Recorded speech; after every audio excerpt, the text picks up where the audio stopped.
Hello everyone guys, my name is Prashant and you are watching new Indian era. नहीं भाई, hello everyone, my name is Prashant, you are watching NIE class 11th by new Indian era YouTube channel. तो इस channel के अंदर guys आप लोगों को physics, chemistry, maths, biology सारे सब्जेक्ट बाय प्रशांत भैया मिलने वाला है, सारा का सारा। ठीक है, तो पूरा का पूरा कंट्रोल तरीके से और सारे के सारे सेशन पावर पैक्ड लेक्चर होने वाले हैं गाइज। तो जैसा कि तुम सब जानते हो कि तुमने लेक्चर नंबर 1 में बहुत ज्यादा प्यार दिया यार, विद इन 3 to 2 days, और नया channel 8000 views in educational platform एक बहुत बड़ी बात होती है। ठीक है, और दूसरी इंपॉर्टेंट बात कि हमने लेक्चर नंबर 2, 3, 4 सब अच्छे से किया।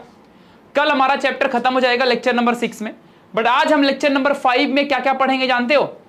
तो बच्चों, इसके पहले जो हमने देखा था, इसके पहले हमने क्या पढ़ा था, पूरा का पूरा फिजिकल क्वांटिटी से लेके पैरालक्स मेथड से लेकर के और पूरी की पूरी सारी चीजें, measurement of mass and weight, then उसके बाद डायमेंशंस, हमने सब पढ़ा था कि नहीं पढ़ा था? और यार तुम सब अपने दोस्तों में वीडियोस को शेयर नहीं करते हो, ये बहुत ही बुरी बात है। और आप सभी लोग कमेंट्स भी नहीं करते हो कि वीडियो कैसी लगी। इतना सेल्फिश तो मत बनो, देख करके एटलीस्ट लाइक एंड कमेंट तो कर सकते हो अगर वीडियो अच्छी लगती है तो।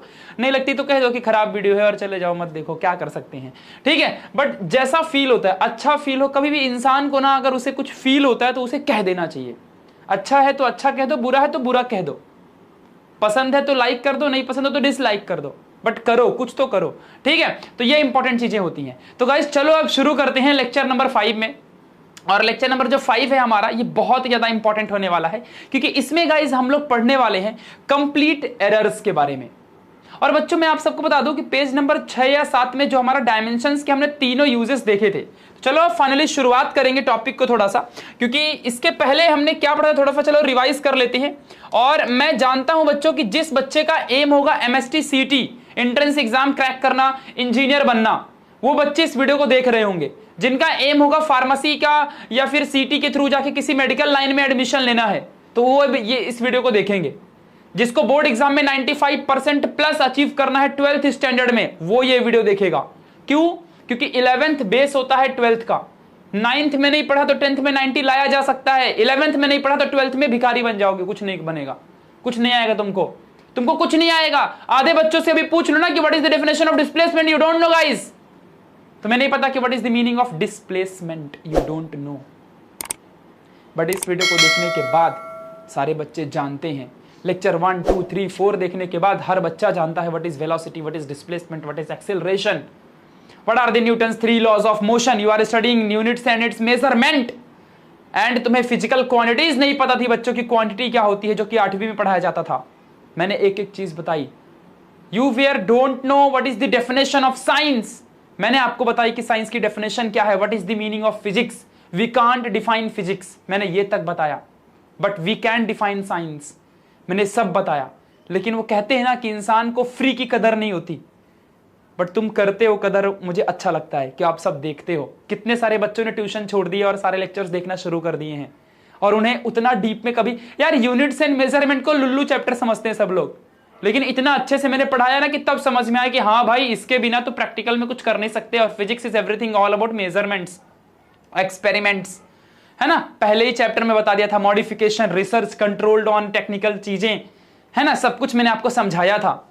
तो चलो बच्चों, आप सबको पता होगा मेरे पढ़ाने का तरीका कि जब मैं पढ़ाना शुरू करता हूं तो मैं पहले रिवाइज कराता हूं 2 मिनट 3 मिनट, और उसके बाद बच्चों मैं जो लिखवाता हूं उसको हर एक बच्चा नोट करता है अपने एक नोटबुक में पेन पेंसिल से। इंपॉर्टेंट बातें, काम की बातें सब लिख लेते हैं, फॉर्मूलाज वगैरह सब साइड में लिखते जाते हैं, ट्रिक्स एंड टिप्स लिखते जाते हैं, सब चीजों को कॉपी करते जाते हैं। टेलीग्राम में मैं इसकी नोट्स तो वैसे भी तुम सबको देते ही रहता हूं। ठीक है, तो आप सब बच्चों से एक रिक्वेस्ट है कि आप सभी लोग टेलीग्राम के ग्रुप को ज्वाइन कर लो, जो कि डिस्क्रिप्शन बॉक्स में उसकी लिंक दी हुई है। और चलो फटाफट रिवाइज करते हैं और अपने बुक में इसको नोट डाउन करते जाओ सभी लोग। ठीक है, तो let's begin with the topic my dear friends. तो गाइस, रिवीजन के तौर पे हमने सबसे पहले टॉपिक में क्या देखा था कि हमारे फिजिक्स के चैप्टर नंबर 1 में, वैसे भी मैंने इसके पहले बताया ही था कि हमारे फिजिक्स के, जो हमारा फिजिक्स का चैप्टर 1 है, चैप्टर 1 में बच्चों हमने सबसे पहले शुरुआत किया था कि what is the physical quantities, what is the, जिससे कि मैं इसलिए बार बार गाइस बताता हूं हर लेक्चर में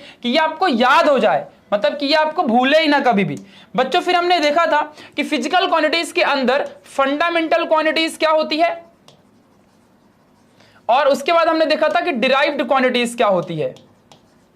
डिराइव्ड क्वांटिटीज क्या होती है, हमने इनके बारे में पढ़ा था और हमने इनके यूनिट्स भी बच्चों देखा था। आई होप आपको याद होगा।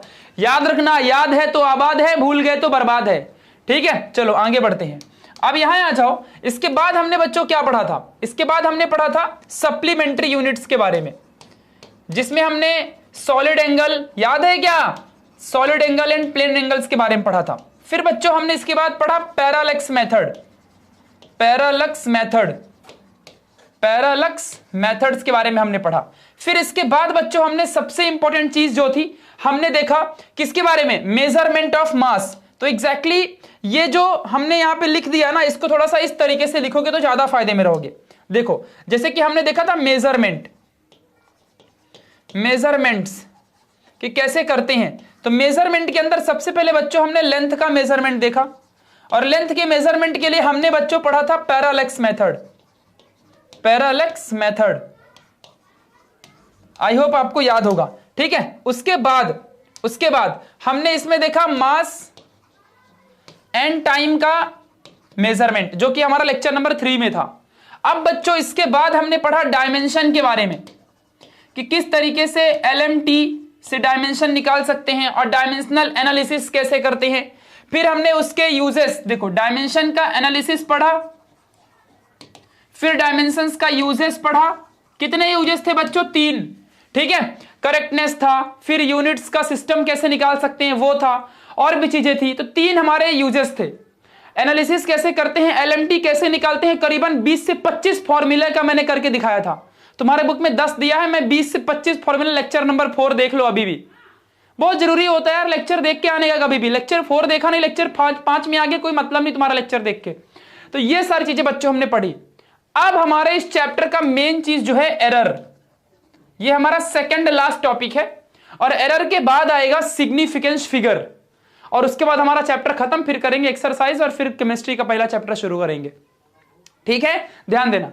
तो फिजिक्स का ये पूरे टॉपिक्स हैं, आपको समझ में आए? कभी ये टॉपिक आपने जीवन में सुना भी था कि पैरालेक्स मेथड लेंथ को मेजर करने के लिए यूज करते हैं, जो मास एंड टाइम मेजरमेंट का ये एक टाइप है, जिसमें हमने मास कैसे मेजर करते हैं, प्लेटिनम इरिडियम यूज किया था, याद है क्या? टाइम के लिए हम लोग ने सेसियम एटम का साइंटिस्ट लोग यूज किया करते थे, कैसे 24 × 60 × 60 करके हमने पूरा 8,400 सेकंड हमने कैसे निकाले थे। तो वो सारी चीजें, डायमेंशंस कैसे होता है, LMT IC के जितने भी फंडामेंटल सिस्टम थे, याद है तो आबाद है, भूल गए तो बर्बाद है। ठीक है, ध्यान रखना अच्छे से। तो ये सारी चीजें फिजिक्स के चैप्टर 1 में हमने देखी थी अब तक। अब हम देखने जा रहे हैं बच्चों एक इंपॉर्टेंट चीज। अगर आप लोग अपने बुक के पेज नंबर 7 में आओगे, तो पेज नंबर 7 में बच्चों, पेज नंबर 7 में मैंने आपको बहुत सी चीजें पढ़ाई थी। यूजेस ऑफ डायमेंशंस, उसमें 3 यूजेस दिया हुआ है। पहला है पेज नंबर 7 में सबसे पहला करेक्टनेस वाला एक होगा, correctness of the some systems और यूनिट्स, जिसमें हमने प्रिंसिपल ऑफ होमोजीनिटी सीखा था। आपका टीचर आपको बताया ही नहीं होगा कि प्रिंसिपल ऑफ होमोजीनिटी क्या होता है, ताकि कभी फिजिक्स के टीचर से कॉलेज में पूछा भी किया करो, टीचर को बहुत नॉलेज होता है 11th 12th में। ठीक है, फिर उसके बाद जो हमारा सेकंड टॉपिक था वो एक जस्ट एग्जैक्टली किस तरीके से हम लोग फॉर्मूला डिराइव कर सकते हैं with the help of dimension. हमने डायमेंशन की मदद से सिंपल पेंडुलम का जो 2π√L/g का फॉर्मूला था ना टाइम पीरियड का, उसको हमने डिराइव किया था। फिर हमने थर्ड वाला हमारा था कि कैसे तुम सिस्टम यूनिट्स को जो CGS है, CGS से SI, SI से CGS में कैसे कन्वर्ट कर सकते हो, उसको मैंने आपको डिटेल में पढ़ाया था। ये तीनों में से कोई एक एग्जाम में पक्का आता है। ठीक है, बाकी बोर्ड वगैरह के लिए तो इतना नहीं है। ठीक है, सिर्फ बोर्ड्स के लिए डायमेंशंस क्या होते हैं वही याद रखना। तो लेक्चर 4 में मैंने बताया था। अब आज हमें क्या देखना है, अब जैसे कि मैं बुक के एक एक टॉपिक को पढ़ाता हूं, कुछ भी टॉपिक छोड़ता नहीं, चाहे सॉल्ड एग्जांपल रहे, चाहे डू यू नो रहे, चाहे कुछ भी रहे, सब बताता हूं। तो इसीलिए पेज नंबर 7 में जो सबसे कॉर्नर में नीचे एक सॉल्ड एग्जांपल दिया हुआ है, ध्यान से देखो बच्चों, क्या ये वही सॉल्ड एग्जांपल है और हम इसी को करने जा रहे हैं। मैं जानता हूं कि पूरे महाराष्ट्र का कोई भी बच्चा इस सॉल्ड एग्जांपल को नहीं किया होगा, बट मैं करवा रहा हूं, और जो वीडियो इसको देखेगा उसको ये फॉर्मूला आ जाएगा कैसे करते हैं। अब जैसा कि मैंने तुमको बताया था कि हमें किसके ऊपर खेलना है, हमें यूनिट्स के ऊपर खेलना है, हमें वैल्यूज पे नहीं खेलना, अब यूनिट्स के ऊपर खेलना है। तो चलो अब शुरू करते हैं कि ये क्या है आखिर एग्जांपल 1.4। मैंने एक एक एग्जांपल कराया है, 1.1, 1.2, 1.3 सारे एग्जांपल भी करवाते गया हूं मैं, और अभी हम 1.4 करने जा रहे हैं। ये हमारा चौथा आज का न्यूमेरिकल है पूरे इस चैप्टर का, बाकी तो एक्सरसाइज में भरमार है। तो एग्जाम्पल 1.4 क्या कहता है, कभी भी किसी न्यूमेरिकल को अगर सॉल्व करना होता है ना बच्चों, तो 3 चीजों को हमेशा याद रखना। पहली चीज कि जब तुम पढ़ते हो तो कम से कम इतने बार पढ़ो, अगर किसी को एक ही बार में समझता है तो अच्छी बात है, किसी को 10 बार में समझता है तो वो सब अपनी अपनी कैपेसिटी के ऊपर है। तो 10 बार में समझता है तो आलस नहीं करने का, पढ़ने का 10 बार। तो जब तुम, पहली चीज ये होती है, 3 चीजें इंपॉर्टेंट है। पहली चीज ये है कि न्यूमेरिकल को जो लिखा है उसे ध्यान से पढ़ो, उसमें क्या लिखा है, गिवन डेटा क्या दिया है वो हमें पता होना चाहिए, और क्या पूछा है हमें पता चले। इतना पता चल गया तो तुम न्यूमेरिकल कर सकते हो सॉल्व। दूसरी चीज, जब तुमने पढ़ा न्यूमेरिकल को तो उसमें कौन सा फॉर्मूला लगेगा वो तुम्हें पता होना चाहिए। और तीसरा कि कैलकुलेशन का एरर नहीं होना चाहिए, मतलब कि तुमने फॉर्मूला जो तुम्हारा न्यूमेरिकल है उसको पढ़ लिया, तुम समझ गए कि क्या दिया है और क्या सॉल्व करना है, तुम्हें पता चल गया क्या चीज दी हुई है और क्या चीज तुम्हें सॉल्व करनी है, निकालना क्या है, फाइंड क्या करना है, पता चल गया। अब जो भी फाइंड करना है उसको निकालने के लिए फॉर्मूला कौन सा यूज करोगे, और तीसरा कैसे उस फॉर्मूले को यूज करोगे, वैल्यू कैसे पुट करके कैलकुलेट करोगे, ये बात ध्यान देना बच्चों। जब मैंने लेक्चर नंबर 2 में तुमको एक सॉल्व एग्जांपल कराया था उसमें 30 मिनट लग गए थे। मैंने सिर्फ उस फॉर्मूले को नहीं कराया था, उस फॉर्मूले के बीच बीच में बहुत से कैलकुलेशन आते हैं उसको भी सिखाया था मैंने, ठीक है। और लॉग कैलकुलेशन पेंडिंग है, वो वीडियो आ जाएगी जल्दी ही, ठीक है। चलो तो अब शुरू करते हैं एग्जांपल 1.4 और देखते हैं कि आखिर इसमें क्या दिया। फटाफट सॉल्व करेंगे, टाइम नहीं अपने पास। देखो अब जैसे कि हिंदी मीडियम मराठी मीडियम के बच्चों को थोड़ा सा समझने में प्रॉब्लम होती है तो मैं समझाता हूं। कभी भी लिखा रहेगा ना एक calorie is unit of a heat, तो ये जो ए बोलेगा ना फिजिक्स में, मतलब वो 1 कैलोरी की बात कर रहा है, ऐसे समझने का। देखो तो अब ये तो इंग्लिश मीडियम वालों को भी नहीं पता रहेगा, मेरे को मालूम है। चलो यहाँ ध्यान दो, ज्यादा शान पट्टी उड़ो मत, फ्रॉम इंग्लिश मीडियम तो आई नो एवरीथिंग घंटा। चलो यहाँ देखो अभी, तो एक calorie is unit of heat and it equals to 4.2 joule. मतलब गिवन क्या है कि एक calorie is equal to 4.2 joule, यही लिखा हुआ है, पहला लाइन खत्म। आगे बढ़ते हैं। वेयर, जहां पे जो जूल की वैल्यू है 1 joule is equal to KG metre square पर second square. KG metre square पर सेकेंड स्क्वायर क्यों पढ़ रहा हूं मैं इसको, देखो समझा देता हूं बच्चों क्या लिखा है कि कभी भी केजी मीटर स्क्वायर और ये -2 रहेगा, इसको पर सेकेंड पढ़ते हैं। क्यों, क्योंकि ये जो चीज आई है वो यहां से आई है, केजी मीटर स्क्वायर और पर सेकेंड स्क्वायर, वो ऐसा है सच में। ये -2 का मतलब अपॉन में है वो, ठीक है। तो नीचे लेके आओगे माइनस का प्लस हो गया, अब इसको फिर ऊपर लेके जाओगे ऐसा दिखेगा। बहुत बार बताया ना मैंने ये, वो जो चैप्टर नंबर 1 का लेक्चर नंबर 2 जब मैंने पढ़ा है तो उसमें जो पहला ही सॉल्व एग्जांपल कराया था ना, सबसे पहले शुरुआत में ही वही सॉल्व एग्जांपल में ये सब सिखाया, ऊपर जाता है नीचे जाता है क्या होता है, ठीक है। आगे तो इसीलिए इसको पर सेकेंड स्क्वायर रीड करते हैं, ये सब ध्यान रखना, क्योंकि अभी तुम शुरुआत कर रहे हो फिजिक्स, तो ये छोटी मोटी चीजें याद होनी चाहिए। आगे, a distant civilisation employs a system of a unit in which the units of mass, length and time are alpha, beta and gamma second।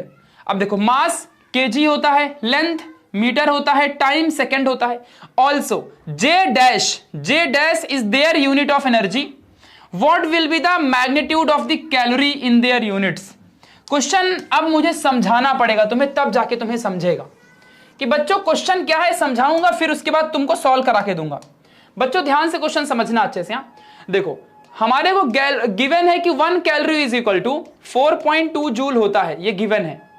और बुक में ये भी गिवन है कि 1 जूल की जो यूनिट है वो केजी मीटर स्क्वायर और पर सेकंड है, ये पर स्क्वायर है, पर सेकंड स्क्वायर है, ठीक है, ये गिवन है। तो आगे क्या बोला है कि कोई तो एक सिविलाइजेशन वाले आए हैं दूर से, बहुत दूर से डिस्टेंट सिविलाइजेशन वाले आए हैं, और उनकी खुद की एक अलग यूनिट है, उनकी खुद की एक अलग यूनिट है। मतलब मास की यूनिट उनके हिसाब से अल्फा होती है, वो लोग कुछ अलग समझते हैं। जैसे कि अगर हम लोग यहाँ से लंदन में जाए, अमेरिका में जाए, तो उनका खुद का दुनिया अलग होता है, ठीक है। तो वैसे ही ना उनका एक अलग यूनिट है, अल्फा बीटा गामा, ऐसा वो लोग यूनिट मानते हैं, उनका एक अलग यूनिट है।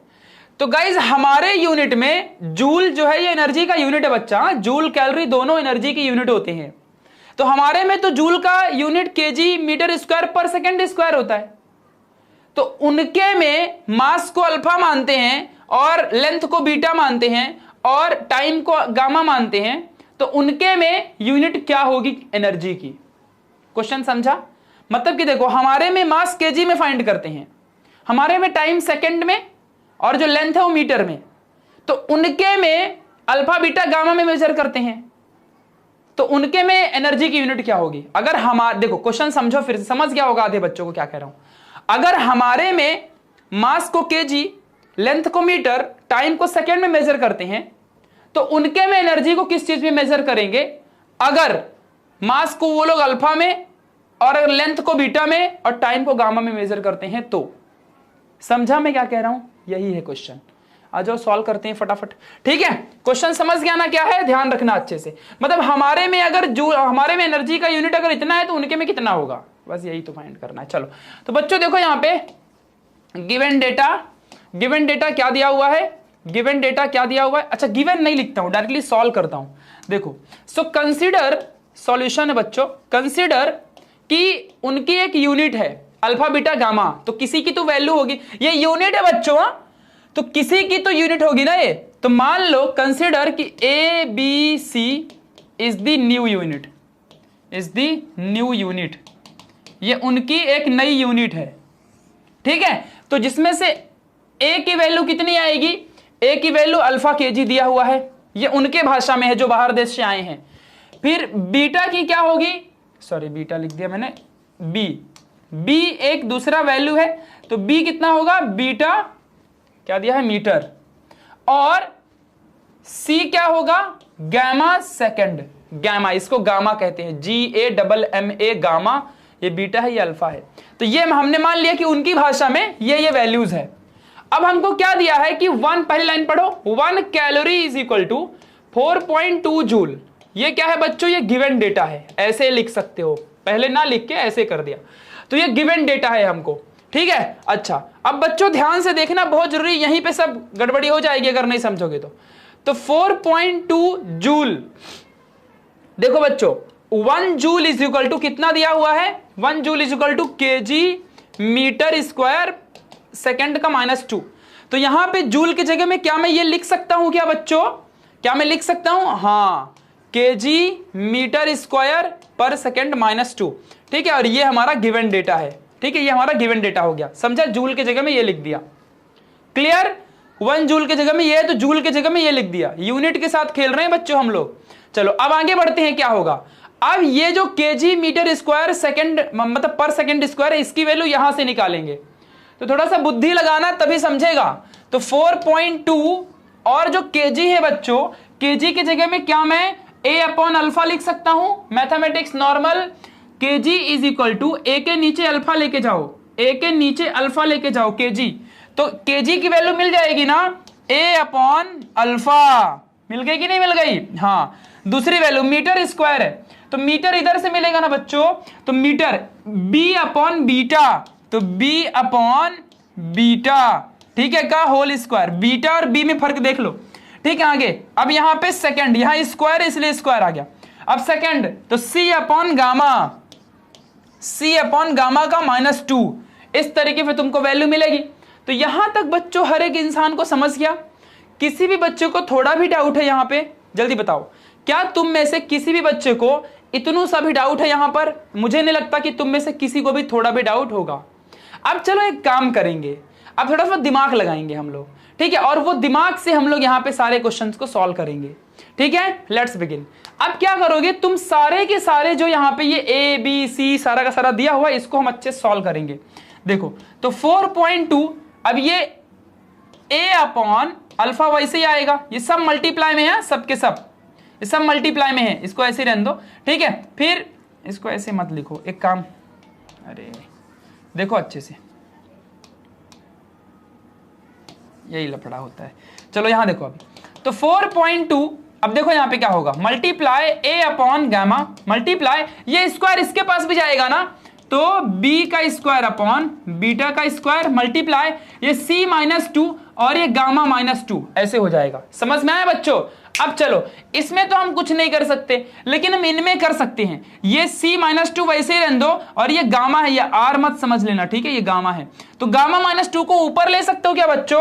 हाँ ले सकता हूं। देखो आ जाओ यहां पे, तो क्या करूंगा? 1 कैलोरी इज इक्वल टू 4.2, पहले A/अल्फा लिख लो, A/अल्फा, फिर उसके बाद मल्टीप्लाई, फिर B² upon beta, B² upon beta का स्क्वायर, और फिर क्या करोगे, ये गामा स्क्वायर -2 है ना, तो ऊपर जाके सिर्फ 2 में मल्टीप्लाई हो जाएगा। इतना तो याद होना चाहिए यार अब, ठीक है। और ये देखो ये गामा का सिर्फ स्क्वायर हो जाएगा।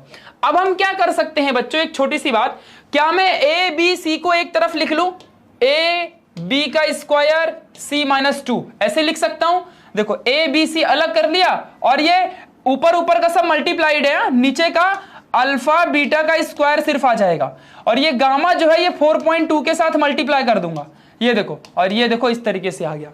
कुछ मैंने किया बच्चों, देखो गामा को 4.2 के साथ दे दिया, ए बी सी को एक तरफ लिख दिया, अल्फा बीटा को एक तरफ लिख दिया।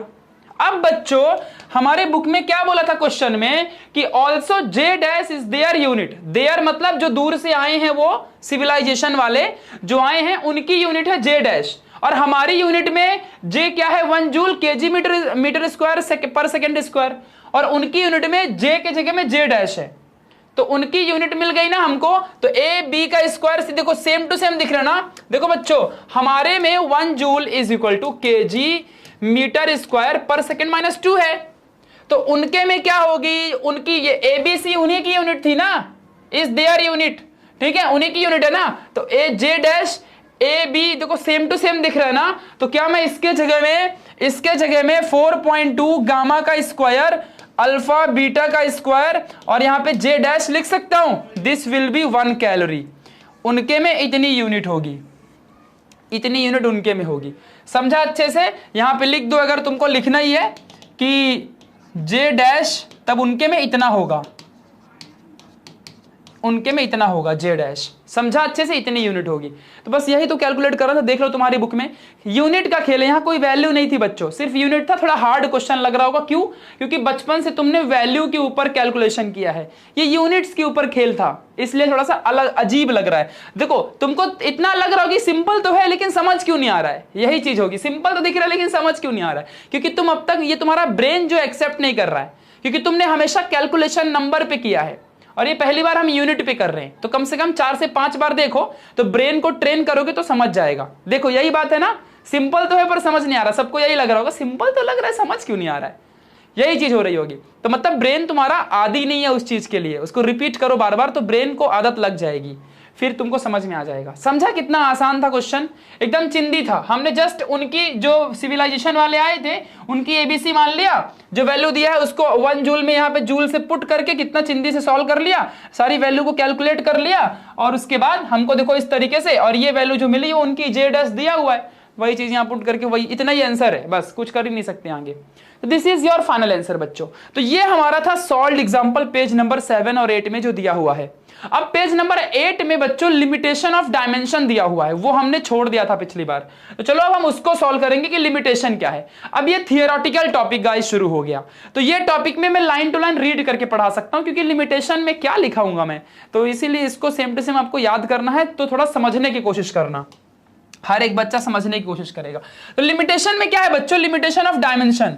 अच्छा बच्चों एक बात बताओ कि सब कमेंट बॉक्स में लिखो कि भैया लेक्चर नंबर 4 का डायमेंशन निकालने तुमको आता ना, क्योंकि वो जेई नीट और एमएसटी सीटी के फिजिक्स लेवल में डायमेंशन आता है। तो हर बच्चे से एक रिक्वेस्ट है कि कमेंट में लिखो कि हाँ भैया आपका लेक्चर 4 हमने देखा और हमें डायमेंशन अच्छे से समझा। लिखो सब लोग, अगर तुमने देखा है, तुम्हें समझा है डायमेंशन तो लिखो, और उसकी प्रैक्टिस भी करना। मैंने होमवर्क भी दिया था, बहुत से बच्चों ने लेक्चर नंबर 4 में होमवर्क बताया था, पोटेंशियल एनर्जी या किसी का तो दिया था, तो बच्चों ने होमवर्क भी सॉल्व किया। मैं बहुत खुश हूं कि लोग देखते हैं पूरा वीडियो लास्ट तक। तो अब तुम कमेंट करना, कमेंट करो वीडियो में, इसी वाले वीडियो में, कि हाँ भैया हमने लेक्चर नंबर 4 का डायमेंशन अच्छे से पढ़ा है, हमको समझ गया, इतना डिटेल में तो हमें कहीं नहीं समझा, हमारा ऑफलाइन में भी नहीं समझा। तो अगर तुम्हें सच में समझा तो लिखना, ये नहीं समझा रहेगा तो लिख देना कि भैया हमें नहीं समझा, वापस बताओ। बट इसीलिए कहता हूं कि कम से कम 4 से 5 बार वीडियो देखो फिर वो वाली डायमेंशन की, क्योंकि ऐसा हो ही नहीं सकता कि नहीं समझेगा यार। और जिसको लेक्चर 4 नहीं समझा ना, समझ जाना कि वो लेक्चर 1 देखा नहीं है अच्छे से, लेक्चर 1 और लेक्चर 2, लेक्चर 1 और 2 नहीं देखा उसने अच्छे से, इसलिए उसको लेक्चर 4 नहीं समझा, गारंटीड है।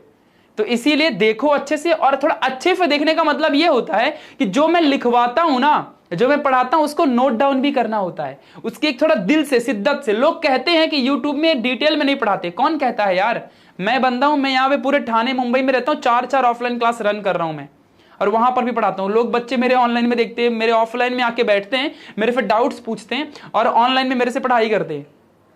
ऐसा हो रहा है।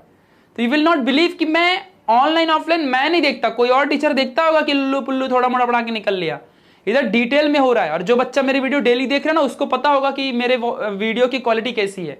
पावर पैक्ड लेक्चर है। मैं खुद की बड़ाई नहीं कर रहा, मुझे खुद पे प्राउड फील होता है कि यस मैंने किया है, तो मैं बताऊंगा कि मैंने किया है।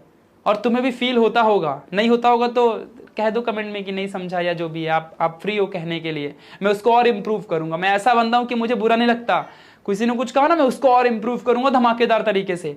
तो देखो एक बार, समझो, नोट्स बनाओ, पढ़ने का तरीका क्या होता है। अगर इसके ऊपर वीडियो चाहिए तो कमेंट करो, मैं एक वीडियो बना दूंगा उसके ऊपर, कैसे 11वीं की पढ़ाई करें, ठीक है, धमाकेदार तरीके से। तो चलो अब गाइस आगे बढ़ते हैं। तो लिमिटेशंस ऑफ डायमेंशनल एनालिसिस, चलो देखो अच्छे से। तो सबसे पहला लिमिटेशन है कि द वैल्यू ऑफ, अब डायमेंशन तुमको आता होगा, लेक्चर नंबर 4 देख के आओ तभी डायमेंशनल लिमिटेशन समझेगा। अब डायमेंशन नहीं आएगा तो लिमिटेशन कैसे समझेगा? बहुत ही सिंपल है वैसे भी। The value of dimensionless constant can be obtained with the help of experiment only. अब ये टॉपिक बच्चों तुम्हें तभी समझ में आएगा, ये टॉपिक तुम्हें तभी समझ में आएगा जब तुमको याद होगा कि हमने TLG करके 3 चीजें ली थी डायमेंशन की यूजेस नंबर 2 में। लिया था कि नहीं लिया था बच्चों? हमने प्रूफ भी किया था कि T = 2 पाई रूट L/G। तो हमने उसमें देखा था कि T is directly proportional to LG। याद है तो आबाद है, भूल गए तो बर्बाद है। नहीं देखा, लिखा भी नहीं नोट्स में। अब क्या वीडियो देखने जाओगे? जो टॉपर, जो कम से, अब देखो, अब मैं उनके लिए कह रहा हूं कि जिसने देखा है वीडियो, तो जिसने देखा है वीडियो उसने नोट्स बनाई होगी। तो वीडियो मत देखने जाओ, नोट खोल लो अभी तुरंत उस टॉपिक की। ऐसे ही पढ़ते हैं, पढ़ाई ऐसे करते हैं। मैं ये पढ़ा रहा हूं तो वो टॉपिक की नोट खोलो। अब यहां पे T is directly proportional to LG दिख गया, तो इसको कैसे हमने सॉल्व किया था? T = कांस्टेंट लेके और LG, where K was the directly proportional constant, है ना, कांस्टेंट ऑफ प्रोपोर्शनलिटी था ये K हमारा, था कि नहीं था? तो K जो था हमारा ये कांस्टेंट प्रोपोर्शनलिटी था, कांस्टेंट ऑफ प्रोपोर्शनलिटी। तो इस K की वैल्यू हम सॉल्व नहीं कर पाए थे। ध्यान से देखा था, हमने K के जगह में डायरेक्टली बच्चों 2 पाई ले लिया था। हमने बोल दिया कि K एक्सपेरिमेंटली सॉल्व होगा और इसकी वैल्यू 2 पाई आएगी। ये थियोरेटिकली नहीं सॉल्व कर सकते। देखो फिजिक्स में कभी एक्सपेरिमेंट और थियोरी दोनों की तरफ से प्रूफ किया जाता है चीजों को, तब किताब में लिखी जाती है। तो K की वैल्यू सिर्फ और सिर्फ एक्सपेरिमेंट से सॉल्व होती है, हमने लिखा भी था। याद है क्या?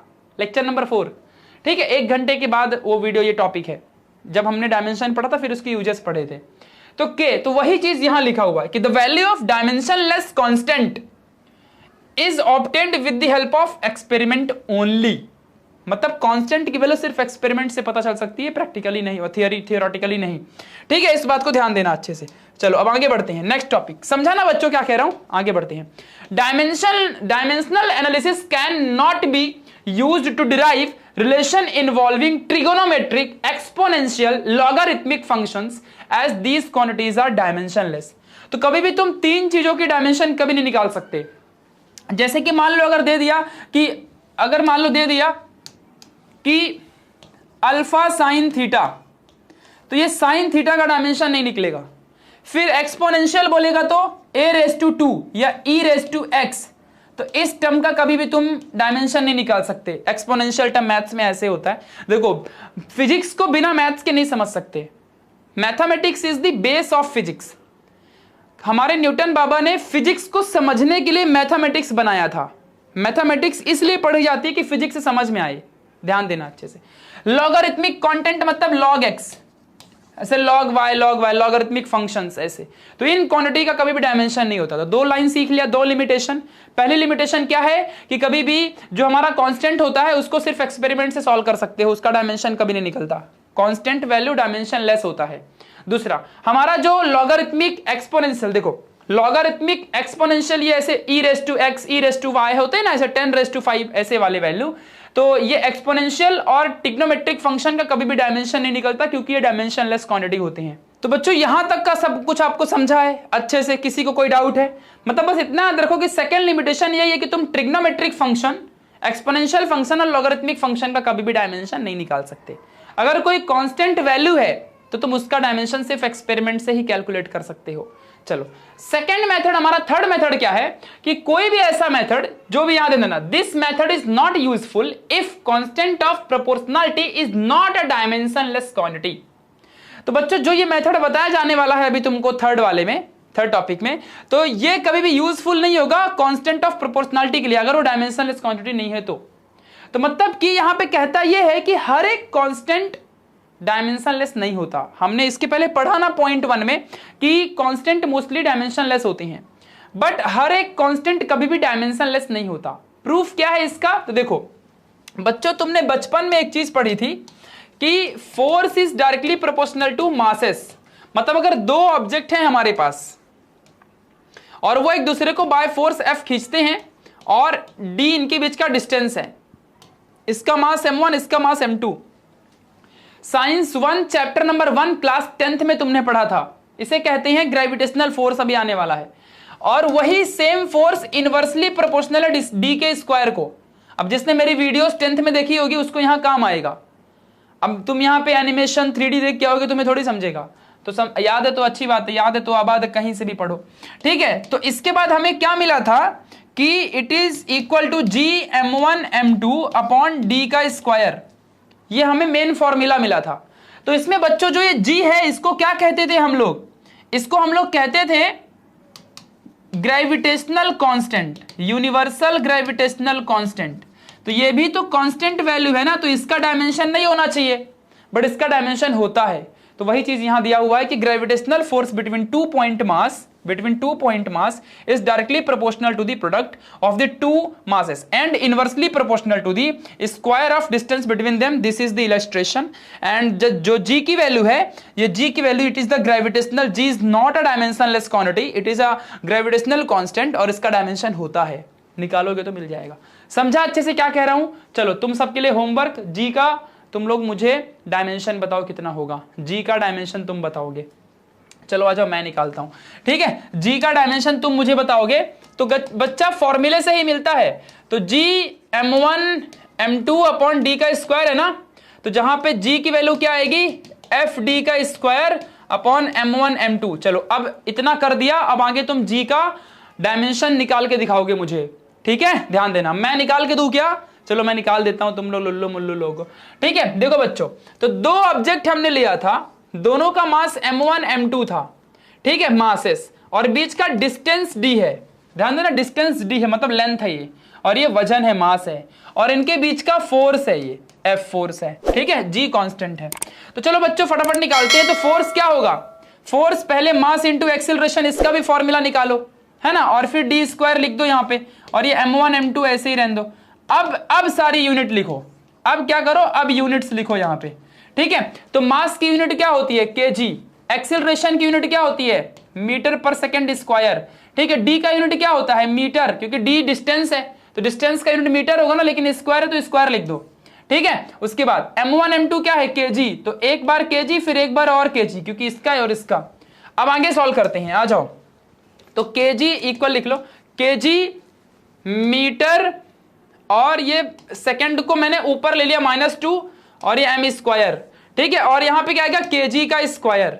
तो बच्चों अब इसको भी ऊपर ले लेता हूं, ठीक है, इसको भी, ये समझा ना कैसे है? इसको यहीं पे ऊपर लिया, ऊपर नीचे लेना आना चाहिए, लेने नहीं आता किसी। यहां देखो, तो kg मीटर सेकंड, और ये मीटर। अच्छा एक काम करते हैं ना, यहां पे थोड़ा सा और एक काम कर देते हैं, बेस सेम पावर ऐड, तो ये क्यूब हो जाएगा, और ये -2 है, ये ऊपर जाएगा तो kg -2 हो जाएगा। चलो इस तरीके से आ गई वैल्यू।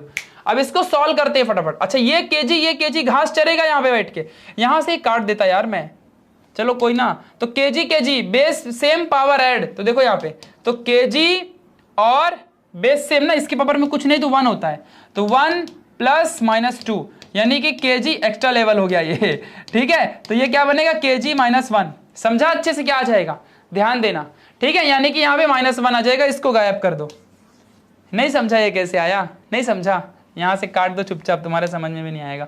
kg, अरे भाई ये kg ऊपर गया था ना, तो -2 हुआ था, तो बेस सेम तो पावर ऐड होता है, तो 1 प्लस -2, तो प्लस माइनस माइनस, 1 में से मतलब 2 में से 1 गया 1, तो बड़ी संख्या के बड़ी नंबर के पास माइनस है, तो kg -1, तो kg -1 यहाँ पे आ जाएगा।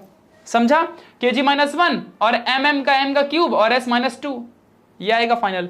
नहीं समझा तो चुपचाप एक काम करो, समझा ही होगा सभी को, केजी काट दो तो नीचे सिर्फ एक केजी बचेगा, तो यहां पे क्या आएगा m-2 मीटर का स्क्वायर।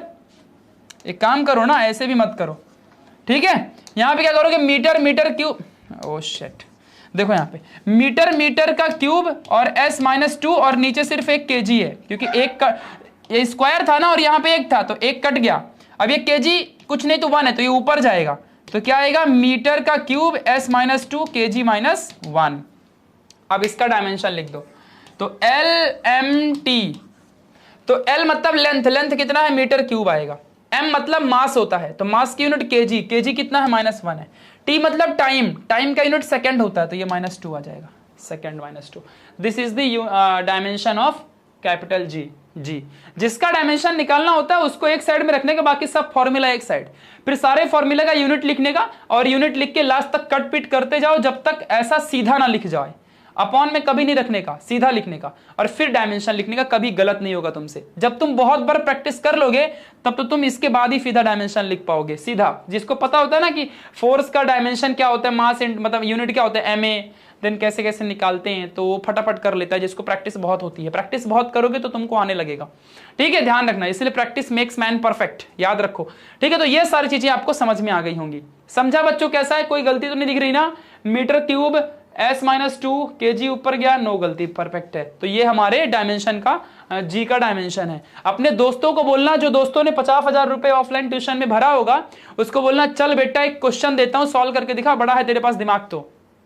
बोलना बेटा तूने साइंस 1 के चैप्टर 1 में ग्रेविटेशनल कांस्टेंट पढ़ा था, बोलेगा हाँ पढ़ा था। बोलना चल बेटा इसका डायमेंशन निकाल के दिखा, 10 रुपए दूंगा तुझे। और नहीं निकाल पाया तो तेरे 50,000 पानी में, और नहीं निकाल पाया तो चल आजा पढ़ ले न्यू इंडियन एरा के साथ, class 11th by new Indian era खोल और वहां पढ़ना शुरू कर, तो वो शुरू करेगा पढ़ना। सबको ऐसे ही बोलो जाके, ठीक है। चलो और बताओ, अगर वो जरा पूछो तुम लोग तुम्हारे दोस्तों को, और वो बता पाते हैं कि नहीं बता पाते हैं, कमेंट में आके बताना मुझे। पढ़ लो आप अच्छे से, पहले आप निकालना सीख लो, 1-2 बार इसको देखो, अच्छे सीखो तुम लोग, तुम ट्रेंड हो जाओ, और फिर अपने दोस्तों को पूछो जो पैसा भर दे। और फिर जब उनको नहीं आएगा ना तो फिर वो उनका मुंह कैफा था और उनका फीलिंग कैसी थी जब तुम बताते हो कि तू पैसा भर के पढ़ा और मैं फ्री में पढ़ के आया है, तब तुम कमेंट में एक्सपीरियंस अपना लिख देना कि भैया ऐसा ऐसा आज हुआ, उसको कुछ नहीं आया, तो लिख देना कमेंट में, अच्छा लगेगा मुझे भी पढ़ के। चलो अब चौथा पॉइंट है हमारा, जो कि हमारा सबसे लास्ट पॉइंट है आई थिंक लिमिटेशन का, कि if the correct equation contains some more terms of the same dimension, it is not possible to know about their presence using the dimensional equation. For example, अच्छा ये क्या कहता है, आजो मैं यहां समझाऊंगा। देखो बच्चों, हमने डायमेंशन का पहला यूज देखा था करेक्टनेस वाला। हमने देखा था कि v = u + at जो है, v = u + at, इनमें कितने टर्म है, एक टर्म, 2 टर्म, 3 टर्म। तो हमने देखा था कि ये इक्वेशन डायमेंशनली करेक्ट तभी होगा। हमने देखा था ना कैसे पता करते हैं डायमेंशनली करेक्ट है कोई इक्वेशन की नहीं। तो ये डायमेंशनली करेक्ट इक्वेशन तभी होगा बच्चों जब इसके सारे टर्म्स का डायमेंशन सेम टू सेम आएगा। जैसे फॉर एग्जांपल v, तो v का ms होता मतलब मीटर पर सेकंड होता है, तो इसको ऐसे लिखो, मीटर पर सेकंड। लिखने का तरीका मीटर s-1, डायमेंशन आएगा, लेंथ होता है 1, टाइम होता है -1, ठीक है। टाइम डायरेक्टली मैंने कैसे लिख दिया, अब समझा ना। मास क्यों लिखूं जब केजी है ही नहीं, तो u क्या है, u भी वेलोसिटी होती है, तो मीटर पर सेकंड, मीटर s-1, तो इसका भी सेम टू सेम डायमेंशन आ जाएगा L1 t-1। चलो इसका देखते हैं, ठीक है। यहां पे देखो 80, तो मीटर पर सेकंड स्क्वायर और टाइम का सेकंड होता है, तो ये इससे कट जाएगा। अरे 80 ना भाई, 80, तो एक्सेलरेशन का मीटर पर सेकंड स्क्वायर, t का s, तो आगे क्या मिलेगा, मीटर और अपॉन s, मतलब मीटर पर सेकंड, मतलब सेम टू सेम इन्हीं के जैसा मिल रहा है, तो इसका भी यूनिट क्या आएगा, यही आएगा। तो बच्चों देखो तीनों का यूनिट सेम आया ना, मतलब कि ये इक्वेशन डायमेंशनली करेक्ट है, डायमेंशनली करेक्ट है, ठीक है, डायमेंशनली करेक्ट है। ये हमारा डायमेंशन का पहला यूजेस था, यही था proof. This is called principle of homogeneity, पढ़ा भी था हमने, प्रिंसिपल ऑफ होमोजीनिटी, यही था ना प्रिंसिपल ऑफ होमोजेनिटी, ध्यान देना, जिसे हम कहते थे डायमेंशनली करेक्ट इक्वेशन है कि नहीं। तो अब ये लिमिटेशन क्या कहता है कि कभी कभी जैसे कि फॉर एग्जांपल अगर तुम इसका सॉल्व करो, s equal to UT plus 1/2 at का स्क्वायर, इसका सॉल्व करो, तो इसको सॉल्व करोगे तो कोई भी डायमेंशन इक्वल होता ही नहीं है। तो कभी भी कोई तो डायमेंशन ऐसा होगा जो इक्वल होगा। तो जैसे कि फॉर एग्जांपल अभी मान लो ये क्या है, ये डिस्प्लेसमेंट है, तो डिस्प्लेसमेंट सिर्फ क्या होता है, लेंथ होता है, तो लेंथ का सिर्फ यहां पे L1 आ जाएगा, L1, और इसका क्या आएगा L1 t माइनस यहां पे 1 आएगा, क्योंकि ut का तो वही आता है ना। अच्छा नहीं नहीं नहीं नहीं, नहीं रुको, यहां पे क्या आएगा ut का, देखो ut का तो मीटर पर सेकंड, और t मतलब क्या होता है, सेकंड ही होता है, तो सेकंड सेकंड कैंसल, मीटर, तो इसका भी L1 आएगा। अच्छा इसका क्या आएगा, at का स्क्वायर है ना, तो देखो इसका क्या आएगा, तो इसका क्या आएगा हमारा यहाँ पे, इसका मीटर पर सेकंड स्क्वायर, और जो टाइम है यहाँ पे देखो अच्छे से टाइम, तो टाइम का भी सेकंड होता है, तो ये अच्छा, और यहाँ पे स्क्वायर है तो ये भी स्क्वायर हो जाएगा। सिर्फ टाइम का सेकंड होता है, लेकिन स्क्वायर तो स्क्वायर, स्क्वायर स्क्वायर कैंसिल, सिर्फ मीटर, तो इसका भी यूनिट L1 आएगा। तो बच्चों ये कहा जा रहा है कि देखो तीनों का इसका भी सेम टू सेम आ गया। आई थिंक हमने इसके पहले वाले में मैंने जब सॉल्व किया था तो मैंने बोला था नहीं आएगा, शायद ऐसा बोला था मैंने, बट अभी मैंने निकाला तो आ रहा है, तो मतलब ये भी डायमेंशनली करेक्ट है। आई थिंक आपने पूरा वीडियो चौथा लेक्चर नंबर 4 देखा होगा तो समझा होगा आपको क्या कह रहा हूं मैं। तो s equal to UT plus 1/2 at का स्क्वायर जो है ये L1 सबका सेम है, मतलब ये भी डायमेंशनली करेक्ट है। तो लिमिटेशन क्या कहती है कि क्यों इसका निकालना, सिर्फ इसका और इसका निकाल के अगर समझता है ना कि सेम है तो भी हमारा इक्वेशन डायमेंशनली करेक्ट है। वही चीज यहां दिया हुआ है, कहां गया भाई, यहां दिया हुआ है कि अगर मान लो for example with the standard symbol the equation s equal to 1/2 at का square is dimensionally correct, however the complete equation is ये है, भले फिर भी अगर सिर्फ तुम इसका निकाल लो और इसका निकाल लो सेम आ रहा है तो मतलब पूरा इक्वेशन डायमेंशनली करेक्ट है। इसका नहीं भी, इसका क्यों चेक ही क्यों करना, चेक करोगे तो सेम ही आएगा। यही है लिमिटेशन, समझा अच्छे से क्या कह रहा हूं मैं। तो इस तरीके से आपको चीजें याद रखनी है। तो बच्चों ये था हमारा लिमिटेशन और डायमेंशन का टॉपिक, यहां से होता है समाप्त। अब हम शुरू करेंगे एरर। अभी तक हम लोग, हमारा न्यूमेरिकल में थोड़ा टाइम लग जाता है ना, क्योंकि मैं डिटेल में समझा देता हूं। तो हमारा अब तक सॉल्व्ड एग्जांपल का जो टॉपिक था बच्चों वो हमारा क्लियर हो गया, और हमारा जो बाकी का सारा टॉपिक था वो भी सब क्लियर हो गया। अब हमारा कौन सा बचा, हमारा एरर शुरू होगा। अब हम स्टार्ट करेंगे एरर की पढ़ाई, ठीक है। चलो तो अब हम शुरू करने जा रहे हैं एरर कि आखिर accuracy, precision and uncertainty in measurement. अब जो टॉपिक बच्चों शुरू होने वाला है ये टॉपिक बड़ा ही मजेदार और बड़ा ही यूजफुल होगा तुम्हारे लिए, क्योंकि इस टॉपिक को अच्छे से पढ़ोगे, समझोगे तो तुम्हें बहुत फायदा होगा। इस बात को मैं अभी से कह देता हूं। देखो भाई, accuracy, precision and uncertainty in measurement, जो ये नया टॉपिक शुरू होने वाला है, इस टॉपिक को थोड़ा सा ध्यान से हर एक बच्चा समझे। आई थिंक तुम्हारे पेज नंबर 8 में दिया हुआ है। पेज नंबर 8 में 1.7 टॉपिक को देखना शुरू करो बच्चों, सभी लोग, ठीक है। उसी टॉपिक को सब बच्चे देखना शुरू करेंगे, तब जाके कहीं ना कहीं तुम्हारा अच्छे से क्लियरिटी आएगी माइंड में और तुम बेस्ट कर पाओगे, ठीक है। चलो तो अब स्टार्ट करते हैं। अब स्टार्ट करेंगे, एक मिनट, चलो अभी, हाँ, तो अभी स्टार्ट करेंगे हम लोग एक्यूरेसी, प्रिसीजन एंड मेजरमेंट। अब हमारा नया टॉपिक शुरू होने जा रहा है, नया टॉपिक शुरू होने जा रहा है। तो बच्चों ये जो नया टॉपिक शुरू होने जा रहा है, इस टॉपिक की शुरुआत से पहले मैं बता दूं कि अब से हम जो भी पढ़ेंगे वो सब प्रैक्टिकल एग्जाम के लिए तुम्हारे फायदेमंद है। तुम्हारे कॉलेज में जितने भी फिजिक्स के प्रैक्टिकल होते हैं, तुमने वर्नियर कैलिपर, स्क्रू गेज ऐसा घुमा के बीच में ऐसा डाल के, ऐसा वर्नियर कैलिपर, इन सारे डिवाइसेस को अपने कॉलेजेस में देखा होगा प्रैक्टिकल में। Vernier calliper 0.0 mean distance measure करते हो, है ना, ऐसे बहुत सी चीजें तुमने देखी होगी। देखा है कि नहीं देखा है? तो इन्हीं चीजों की अब हम पढ़ाई करेंगे थियोरेटिकली। तो इनको मैं अभी तुम्हें बता दूंगा सब क्या होता है, तो बाद में तुम जब प्रैक्टिकल करोगे तो मीन डिस्टेंस, एब्सोल्यूट एरर, ये सब तुम्हें पहले से आ जाएगा। तब तुम बोलोगे कहां से पढ़ के आता, इतना सारा प्रैक्टिकल अच्छे से कर रहा है। ठीक है, सारे प्रैक्टिकल के फॉर्मूला पहले से मालूम है। उनको क्या पता कि सब अपनी किताब में ही लिखा होता है, लेकिन टीचर पढ़ाता ही नहीं है और बच्चे पढ़ते भी नहीं है। प्रैक्टिकल में फिर बोलते हैं आता कहाँ से है, यही तो होता है। तो मैं सब सिखा दूंगा। चलो तो अब नया टॉपिक शुरू हो रहा है। एक एक टॉपिक प्रैक्टिकल के लिए बहुत फायदेमंद है, और थियरी में तो एग्जाम में आता ही है बोर्ड में, ठीक है, और नेक्स्ट ईयर के लिए बहुत फायदेमंद होगा 12th स्टैंडर्ड के लिए। तो पढ़ लो इसको, वरना 12th में लफड़ा हो जाएगा फिर। ठीक है, तो चलो शुरू करते हैं। तो बच्चा जो टॉपिक है हमारा नया टॉपिक टोटली प्रैक्टिकल के ऊपर है, इस बात को ध्यान देना अच्छे से। तो मैं इस टॉपिक को हटा देता हूं और आता हूं सीधे मुद्दे पे। तो एक्यूरेसी, प्रिसीजन क्या होता है और अनसर्टेनिटी एंड मेजरमेंट क्या होता है। तो बच्चों देखो, जब तुम कभी तो प्रैक्टिकल किए रहोगे, एक दो प्रैक्टिकल हुआ रहेगा आपका कॉलेज में, नहीं हुआ तो करोगे आने वाले टाइम पे, ठीक है। तो बच्चों जब तुम प्रैक्टिकल परफॉर्म करते हो तो वहां पे लेंथ मेजर करना, एक्यूरेसी मेजर करना, वर्नियर कैलिपर एक डिवाइस, लेंथ, पट्टी, स्केल, कुछ तो होगी टेबल में, कुछ तो किए रहोगे यार जीवन में, ठीक है। तो जब तुम करते हो तो तुम्हारी गलतियां बहुत आती हैं। देखो, जब तुम थियोरेटिकली मान लो किसी चीज को सॉल्व किया तुमने, अब जैसे कि मान लो अर्थ से सन का डिस्टेंस तुमने मेजर किया थियोरेटिकली बुक के ऊपर, तो तुमको कुछ तो मिल गया जो भी होगा, ठीक है। अब जब तुम रियल में लेके मीटर स्केल से नापना शुरू करो, हाँ 1 मीटर, 2 मीटर, 3 मीटर, अर्थ से सन का डिस्टेंस मेजर कर रहे हो, तो कुछ तो 1-2 मीटर इधर उधर हो जाएगा ना यार, 1-2 मीटर तो इधर उधर हो ही जाएगा।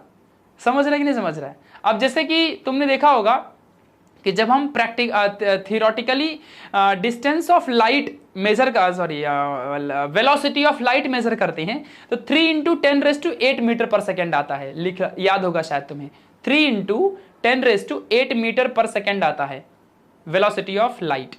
बट जब उसको प्रैक्टिकली मेजर करते हैं तो कुछ 299985467 ऐसा कुछ तो आता है नंबर, है ना, 299। तो ये थोड़ा सा जो डिफरेंस है ये एरर होता है, एरर, इसी को कहते हैं एरर। समझा अच्छे से क्या कह रहा हूं मैं। ये कभी भी जब हम एक्सपेरिमेंटली सॉल्व करते हैं वो 100% एक्यूरेट आना चाहिए।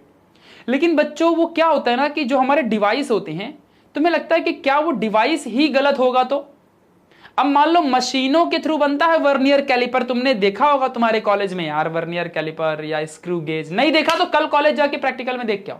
तुम्हारा प्रैक्टिकल नहीं भी रहेगा ना, घुस जाने का प्रैक्टिकल में, सर मेरे को वर्नियर कैलिपर दिखाओ किधर है, स्क्रू गेज किधर है सर, मेरे को पहले देखने का, पैसा भरा है कॉलेज में बोल के आने का सीधा, ठीक है। चलो, जब तुम उसको देखोगे ना तो उसकी हल्का मोटा होता है वो, जहां तुम रख के सामान मेजर करोगे।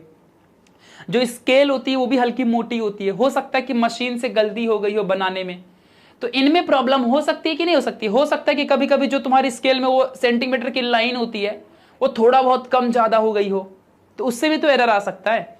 तो ये प्रैक्टिकल में ऐसे एरर आते हैं बच्चों। तो अब हम एरर की पढ़ाई शुरू करने से पहले जानेंगे कि एक्यूरेसी क्या होती है, प्रिसीजन का मतलब क्या है, एक्यूरेसी का मतलब क्या है, अनसर्टेनिटी मेजरमेंट का मतलब क्या है। अनसर्टेनिटी मतलब वो होता है, हिंदी मराठी मीडियम के बच्चों को बता दूं या सेमी मराठी मीडियम, कि हम जो नहीं चाहते कि गलती हो फिर भी वो गलती हो जाती है, जिसे हम कभी रोक भी नहीं सकते, ये गलती। चलो आ जाओ, एक्यूरेसी क्या है कि ऑल द मेजरमेंट में बी एक्यूरेट। ये लाइन समझा क्या लिखा है कि सारे मेजरमेंट एक्यूरेट हो सकते हैं, बट मीनिंग क्या है इसका, meaning that the measured values are the same as the true value. तो एक्यूरेसी का मतलब क्या होता है बच्चों कि जिस भी चीज को तुम फाइंड करने जा रहे हो, जिस भी चीज को तुम कैलकुलेट करने जा रहे हो, जिस भी चीज को तुम कैलकुलेट करने जा रहे हो, वो चीज की वैल्यू, जैसे कि मान लो सन से लेकर के जो अर्थ तक का डिस्टेंस है, मान लो वो 5 है, मान लो 5 किलोमीटर है, ठीक है। और जब तुमने फाइंड किया तो तुम्हें मिला 4.99999, मतलब तुम रॉन्ग हो। तो मतलब तुमने जब रियल में कैलकुलेट किया तो 5 था और थियोरेटिकली कैलकुलेट किया तो भी 5 आए, तो समझ जाना कि तुम ज्यादा एक्यूरेट हो। तो व्हाट इज एक्यूरेसी, जो हमारी ट्रू वैल्यू होती है उसके ही इक्वल हमारी मेजर्ड वैल्यू भी होनी चाहिए। मतलब जो हम प्रैक्टिकली मेजर कर रहे हैं और जो थियोरेटिकली मेजर कर रहे हैं दोनों सेम होना चाहिए। अगर दोनों सेम है तो हम एक्यूरेट हैं, 110% एक्यूरेट हैं। समझा, ध्यान देना। तो accuracy is how close the measurement is to the actual value. जो सच में प्रैक्टिकली जो मिलता है, जो सच में वैल्यू है किसी चीज की, किसी क्वांटिटी की, किसी physical quantity. What is physical quantity, volume of the any substance, length of the any substance, या फिर एंगल ऑफ द सब्सटेंस, कुछ भी, लेंथ, एंगल, यही सब था ना फिजिकल क्वांटिटीज। याद है तो आबाद है, भूल गए बर्बाद है, लेक्चर नंबर 1 यार, ठीक है। तो एक्चुअल वैल्यू कितनी है किसी की और जो हम फाइंड कर रहे हैं वो वैल्यू कितनी आई, वही हमारी एक्यूरेसी कहलाती है। अगर सेम टू सेम आई तो हम 110% एक्यूरेट हैं। तो किसी ने पूछा व्हाट इज एक्यूरेसी, ये तीनों लाइन लिख दोगे एग्जाम में, बहुत सुंदर। समझा भी दोगे एग्जाम्पल में, बहुत सुंदर।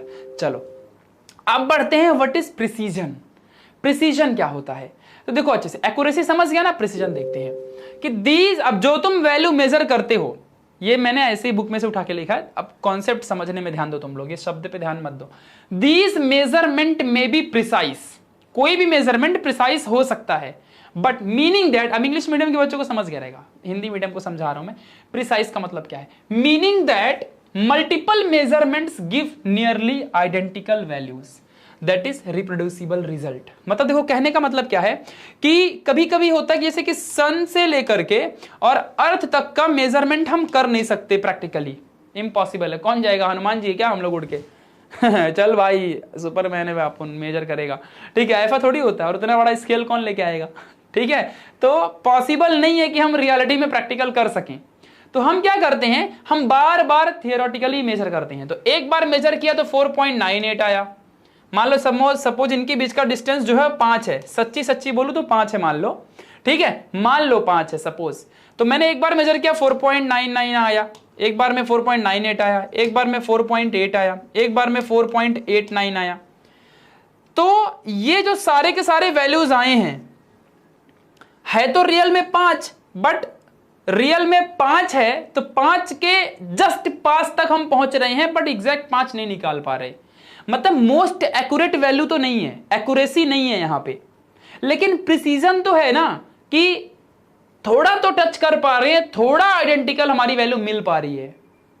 इसलिए देखो जब मैंने पहला सॉल्ट एग्जांपल कराया था तो वहां पे शायद कोई वैल्यू 4.92 थी और मेरी 4.91 आई थी, तो बच्चों ने कहा था भैया आपका आंसर थोड़ा सा अलग है। अब इतना चलता है, थोड़ा सा एक्यूरेसी और प्रैक्टिकल में थोड़ा इधर उधर होता ही है वैल्यूज का, होने ही वाला है वो, तो इतना चलता है। तो यही है, मेरी वैल्यू मोस्ट प्रिसाइज थी, तुम्हारे बुक का आंसर 4.92 था, मेरा 4.91 आ रहा था, तो मेरा वैल्यू एक्यूरेट नहीं था, मेरा वैल्यू मोस्ट प्रिसाइज था। समझा अच्छे से? प्रिसाइज मतलब कि मैं जस्ट नियर बाय उस वैल्यू तक पहुंच गया, वो प्रिसाइज होता है। तो हमेशा बच्चों एक्यूरेट वैल्यू कभी नहीं मिलती, हमेशा प्रिसाइज वैल्यू मिलती है। अगर प्रैक्टिकल में तुम्हारी कभी एक्यूरेट वैल्यू मिलेगी ना, टीचर तुम्हारा प्रैक्टिकल बुक तुरंत देखेगा, ऐसा कैसे एक्यूरेट निकाल लिया इसने, और टीचर यही गलती पकड़ता है, क्योंकि टीचर के प्रैक्टिकल लैब में जहां तुम प्रैक्टिकल करते हो उसको पता होता है कि कौन सा वर्नियर कैलिपर का डिवाइस, क्योंकि वो बहुत बार उसी डिवाइस का यूज करके करते हैं प्रैक्टिकल। जब तुम्हारा प्रैक्टिकल एग्जाम होता है, मेरी बात सुन लो ध्यान से बच्चों, जब उनका प्रैक्टिकल एग्जाम होता है तो उनको मालूम होता है कि कौन से वर्नियर कैलिपर से कितना वैल्यू आता है, या कौन से डिवाइस का इस्तेमाल करने से कितनी वैल्यूज आती है। और अगर तुमने कभी कॉपी किया और छाप के याद करके गए थे इतना नंबर आएगा, और वही मोस्ट एक्यूरेट, क्योंकि प्रैक्टिकल के आंसर सेम होते हैं, तो वही सेम आंसर तुमने छाप के कॉपी करके लिख दिया तो टीचर समझ जाएगा ये कॉपी किया है, क्योंकि एक्यूरेट वैल्यू तो आएगी ही नहीं कभी, ये कैसे निकाल लिया एक्यूरेट वैल्यू। प्रिसाइज वैल्यू आ सकती है। समझा प्रिसाइज और एक्यूरेट में क्या फर्क है बच्चों? अब मुझे लगता है कि कॉन्सेप्ट क्लियर हो गया रहेगा तुम्हारा। बहुत सुंदर। अब देखते हैं कि अनसर्टेनिटी क्या होती है, मतलब ये जो गलतियां हो रही हैं, हम मोस्ट एक्यूरेट वैल्यू निकाल नहीं पा रहे, तो क्यों नहीं निकाल पा रहे हैं हम? क्योंकि जो भी क्वालिटी ऑफ मेजरमेंट या इंस्ट्रूमेंट यूज्ड, जो भी बच्चों हम इंस्ट्रूमेंट यूज करते हैं, हो सकता है कि उसकी क्वालिटी में कोई प्रॉब्लम हो। अब जो भी वर्नियर कैलिपर वो हम हाथ से तो बनाते नहीं है, डिवाइसेस मशीन से बनती हैं, तो उनमें के वो बना रहा होता है जब मशीन डिवाइस को, तो कुछ इश्यू हो सकता है। मान लो पकड़ने वाला जो मोटा छोटा कुछ हो सकता है, जो सेंटीमीटर की लाइनें होती हैं थोड़ा बहुत इत्तू सा ज्यादा हो गई होगी, इत्तू सा कम हो गया होगा, तो हमको तो लगेगा वो 1 सेंटीमीटर है, लेकिन वो थोड़ा बहुत लफड़ा है, ठीक है, ऐसा होता है। तो वो सब छोटी छोटी गलतियां जब तुम रियल प्रैक्टिकल फिजिक्स का करते हो, रियल या साइंटिस्ट लोग एक्सपेरिमेंट करते हैं, तो ये थोड़ी मोटी गलतियां हो जाती हैं, ध्यान देना अच्छे से। Skill of that person doing the experiment. अब कुछ दिमाग से गया गुजरा है, भगवान ने भेजा लेकिन भेजे में भेजा डाल के नहीं भेजा, भगवान ने भेजा लेकिन भेजे में भेजा डाल के नहीं भेजा। समझा अच्छे से? तो ऐसा भी हो सकता है कि इंसान में ही प्रॉब्लम हो, डिवाइस में तो प्रॉब्लम है, इंसान में भी प्रॉब्लम रहेगी तो कभी सही वैल्यू नहीं आएगी। The method used for measurement, मान लो अब भगवान ने क्वालिटी भी अच्छी दे दी इंस्ट्रूमेंट की, भगवान ने भेजे में भेजा डाल के भेज दिया, लेकिन जो मेजरमेंट कर रहा है वही गलत है। मेजर करना है लेंथ, मेजर कर रहा है वॉल्यूम, तो मेजर लेंथ करना है और मेजर कर रहा है वॉल्यूम बेटा, तो वॉल्यूम मेजर करके लेंथ कैसे मिलेगा तेरे को? ये तो वैसी हालत हो गई कि भैया 8 घंटे की पढ़ाई 3 घंटे में कैसे करें, या 10 घंटे की नींद 2 घंटे में भैया कैसे लें? ये तो वही हालत हो गई, ऐसा कैसे हो सकता है? ठीक है। और चौथा पॉइंट है एक्सटर्नल और internal factor affecting the result of the experiment. मतलब मान लो कि तुम अभी कोई केमिस्ट्री का टेम्परेचर वाला प्रैक्टिकल कर रहे हो, तो बाहर का टेम्परेचर कम ज्यादा ठंडी गर्मी के मौसम में होता है, उसी हिसाब से तुमको भी मिलेगा। तो सेम प्रैक्टिकल अगर कोई बंदा ठंडी के मौसम में कर रहा है और सेम प्रैक्टिकल कोई बंदा गर्मी के मौसम में कर रहा है, तो उसको चेंज तो देखने मिलेगा। तो एक्सटर्नल इंटरनल फैक्टर की वजह से भी कुछ प्रॉब्लम आ सकती है। तो दीज आर दी अनसर्टेनिटीज, जो हम नहीं चाहते फिर भी हो जाता है, इनके वजह से भी प्रिसीजन एक्यूरेसी में प्रॉब्लम आता है। ठीक है, चलो तो ये पॉइंट आपको क्लियर हुआ होगा। अब शुरू करते हैं एरर्स इन मेजरमेंट। तो अब आ जाओ तुम अपने पेज नंबर, अभी किसमें है भाई, पेज नंबर 8 में ही है। चलो ठीक है, तो पेज नंबर 8 में ही तुम सब बच्चों को रहना है। पेज नंबर 8 में आ जाओ। तो एरर्स इन मेजरमेंट, चलो अब इस टॉपिक को शुरू करेंगे। तो बच्चों मेजरमेंट जब हम करते हैं किसी प्रैक्टिकल का, तो उसमें कौन से टाइप के एरर हो सकते हैं, अब हमें वो देखना है। तो कौन से टाइप के एरर हो सकते हैं, अगर हमें वो समझना है अच्छे से, तो चलो देखते हैं एक इंपॉर्टेंट बात कि कितने टाइप के एरर होते हैं। तो आ जाओ, मैं पूरा लिखाता हूं, तुम्हारे बुक में दिया हुआ है, जितना तुम्हारे बुक में दिया हुआ है वही लिखवा के दूंगा। ठीक है, चलो आ जाओ यहां पे। तो सबसे पहला जो एरर है बच्चों, दो टाइप के सबसे इंपॉर्टेंट एरर होते हैं। सबसे पहला है सिस्टमैटिक एरर। सिस्टमैटिक एरर, ये याद कर लो सब लोग, बहुत इंपॉर्टेंट बात बताने जा रहा हूं। और बच्चों सिस्टमैटिक एरर के सोर्सेस, मतलब ये एरर क्यों होता है अभी बताऊंगा ये क्या होता है, रुक जाओ। तो इनके सोर्सेस क्या हैं, sources of systematic error. Systematic error, चलो बताओ सोर्सेस क्या हैं इनके। तो तुम्हारे बुक में ही लिखा हुआ है कि इनके जो सोर्सेस हैं, तो सबसे पहला सोर्स है इंस्ट्रूमेंटल एरर, कि हो सकता है कि इंस्ट्रूमेंट में कोई प्रॉब्लम हो, ये सब डिटेल में पढ़ाऊंगा अभी, इंस्ट्रूमेंटल एरर। और दूसरा है सबसे इंपॉर्टेंट कि imperfection of the experiment technique, यानी कि इम्परफेक्शन इन एक्सपेरिमेंट टेक्निक, मतलब कि जो एक्सपेरिमेंट कर रहा है बंदा उसी में प्रॉब्लम है। और तीसरा है पर्सनल एरर, तुमने खुद ही कुछ गलती कर दी, पर्सनल एरर है, इसको बता नहीं सकते कौन सा एरर है लफड़ा है। चलो, तो ये पहले टाइप था सिस्टमैटिक एरर, जिसके अंदर 3 सोर्सेस थे। लास्ट है हमारा दूसरा है रैंडम एरर, इसके कोई टाइप नहीं है, रैंडम एरर आ गया, मतलब कि बस हो गया ये एरर हो गया, आप क्या कर सकते हैं, रैंडमली घुस गया, आप क्या कर लोगे। ठीक है, ऐसा है ये तो रैंडम एरर है बच्चों ये, इसको पूछो मत कैसे आया, ये बस आ गया, अब उसकी मर्जी थी आना था तो आ गया, रोक पाओगे क्या। चलो, तो एरर्स इन मेजरमेंट में 3 तरीके के एरर। देखो बच्चों, मैंने तुम्हारे बुक से ही लिखा ना ये नोट्स, मैं बुक में फिर देख के इसलिए बताया कि तुम भी देख के नोट्स बना पाया करो, तुमको वो एबिलिटी दे रहा हूं मैं कि एरर्स इन मेजरमेंट जो था ये 2 टाइप के थे। बुक में पढ़ो थोड़ा, पेज नंबर है भाई, पेज नंबर 9, 8 और 9, 8 में थोड़ा सा दिया, 9 में ऐसा। तो एरर्स इन मेजरमेंट में सिस्टमैटिक और रैंडम एरर में देखोगे तो सिस्टमैटिक एरर, फिर उसके अंदर 3 टॉपिक, और रैंडम एरर ऐसा दिया होता है। इसी की पढ़ाई हमें करनी है, ऐसे ही तुम भी लिखा करो, पढ़ा करो, थोड़ा सा ही लिखो, अपने नोट में लिखो। अब इसके आगे तुम इंस्ट्रूमेंटल एरर में यहीं पे नोट्स लिख सकते हो, इसमें ऐसा लिख सकते हो, इसमें मेरे में जगह नहीं, तुम्हारे बुक में तो जगह रहेगी। ऐसे ही नोट्स लिखना होता है, अलग अलग से टॉपिक डाल के ऐसा नहीं लिखने का, नोट्स अपने जैसा बनाने का। अभी लिखा तो सिस्टमैटिक एरर क्या है, यहाँ पे लिखवाऊंगा, लिख डालना, फिर उसके अंदर सोर्सेस में क्या होता है वो लिख डालो, ये लिख डालो, ये लिख डालो, फिर रैंडम एरर में वही लिख डालो, इतने में टॉपिक खत्म। तो तुम्हारे बुक का सिर्फ इत्तू सा पार्ट जाएगा, ऐसे नोट्स बनाना होता है, समझा। चलो, तो अब शुरू करेंगे सिस्टमैटिक एरर क्या होता है, what is the meaning of systematic error. तो बच्चों सिस्टमैटिक एरर क्या कहलाता है, सबसे पहले रीडिंग लाइन टू लाइन करूंगा, समझ जाना सब लोग अच्छे से। Systematic errors are the errors that are not determined by chance but are introduced by an inaccuracy involving either the observer or the measurement। ठीक है, ध्यान देना अच्छे से। inherent to the system, sources of the system error may be due to imperfect calibration of the instrument and the sometime imperfect method of observation। आधे बच्चों को समझ गया होगा। systematic error guys are that are not determined by the chance, मेरे को दिखने रहा लाइट शाइन मार रही है, but are introduced by an inaccuracy. तो सिस्टमैटिक एरर ऐसा होता है बच्चों की जो ऐसे अचानक से या जानबूझ के किया नहीं जाता है, ये ना जस्ट जो ये एक ऐसा एरर है कि जो इनएक्यूरेसी की वजह से आ जाता है। मतलब तुम कोई क्वेश्चन सॉल्व कर रहे हो, प्रैक्टिकल परफॉर्म कर रहे हो, लेकिन जो तुम्हारा सॉल्यूशन या आंसर आ रहा है वो इनएक्यूरेट है। तुम कहोगे ये सिस्टमैटिक एरर है, मतलब तुम्हारे सिस्टम में प्रॉब्लम है। फॉर एग्जाम्पल कि या तो तुम्हारे दिमाग के सिस्टम में प्रॉब्लम है कि तुम अच्छे से सॉल्व नहीं कर पा रहे हो, मतलब कि या तो तुम्हारे इंस्ट्रूमेंट में प्रॉब्लम है, डिवाइस में प्रॉब्लम है, या तो तुम्हारे सॉल्व करने के प्रॉब्लम जो टेक्निक है उसमें प्रॉब्लम है। तो मतलब कि सिस्टमैटिक एरर मतलब वो एरर बच्चों जो तुम तो नहीं चाहते हो, जो इनएक्यूरेसी कर देता है आंसर आने में। इनएक्यूरेट आंसर निकालना मतलब सिस्टमैटिक एरर। ये क्यों होता है? सिस्टमैटिक एरर क्यों होता है, क्या होता है, समझ गया ना? सिस्टमैटिक एरर क्या होता है? जब तुम्हारा प्रैक्टिकल का आंसर इनएक्यूरेट आता है और due to system, not by chance, अब गलती से नहीं आ गया, तुम्हारा सिस्टम में प्रॉब्लम है, इसलिए वो इनएक्यूरेट एरर आया है, एक्यूरेट नहीं है।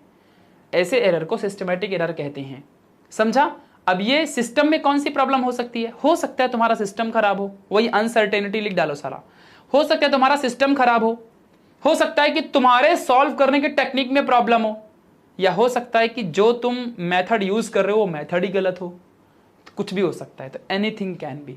सिस्टमैटिक एरर जो है बच्चों, इसके बहुत से सोर्सेस हैं। मैंने वही तीनों सोर्सेस आपको लिखवाए थे, उन्हीं को आपको ध्यान देना है। तो उनमें से सबसे पहला सोर्स है कि इंस्ट्रूमेंटल एरर। अब यहां लिख देता हूं कि सोर्सेस ऑफ सिस्टमैटिक एरर लिख देता हूं, वरना तुम लफड़ा करोगे बाद में, वही वापस से अगेन लिखना पड़ेगा जो मैंने लिखाया था। ठीक है, तो चलो आ जाओ। तो सबसे पहला सिस्टमैटिक एरर क्या है? इंस्ट्रूमेंटल एरर, मतलब इंस्ट्रूमेंट में ही तुम्हारे प्रॉब्लम है। गाइज मेरी हैंड राइटिंग कैसी है, मेरी हैंड राइटिंग कैसी है ये बताना थोड़ा सा। Error due to imperfection in experimental technique. Error due to, अब ये सब थियरी है यार। Error due to imperfection in experimental technique, मतलब एक्सपेरिमेंट करने नहीं आता सामने वाले बंदे को, तो एरर तो आना बनता ही है भाई। ठीक है, लास्ट टॉपिक है पर्सनल एरर। चलो मेरी हैंड राइटिंग बाप रे बाप जैसी भी है ठीक ठाक है, चलो कोई ना। अब तुम बोलोगे खराब है तो भी मैं ऐसे ही लिखने वाला हूँ। ठीक है ठीक है, कुछ नहीं। इंस्ट्रूमेंटल एरर पहला हम टाइप पढ़ेंगे। अब देखो यही पहला टाइप पढ़ने जा रहे हैं। तो इंस्ट्रूमेंटल एरर क्या है, पढ़ लो यार खुद से भी। This type of error arises due to defective calibration of an instrument. For example an incorrect zeroing of an instrument will lead to such kind of error. मतलब कि एक ऐसा एरर जो इंस्ट्रूमेंट की वजह से आता हो, तुम्हारा इंस्ट्रूमेंट ही खराब है, तो जब तुम उसका कैलिब्रेशन करोगे, मतलब कैलकुलेशन या उसका सॉल्यूशन निकालोगे, तो उस इंस्ट्रूमेंट से जितने भी प्रैक्टिकल करोगे सब गलत आएंगे, कोई भी आंसर करेक्ट आएगा ही नहीं। समझा, ध्यान देना। तो zero of the thermometer, for example तुम थर्मोमीटर से किसी का टेम्परेचर मेजर कर रहे हो, तो टेम्परेचर मेजर करने के टाइम पे जीरो से शुरू होता है टेम्परेचर।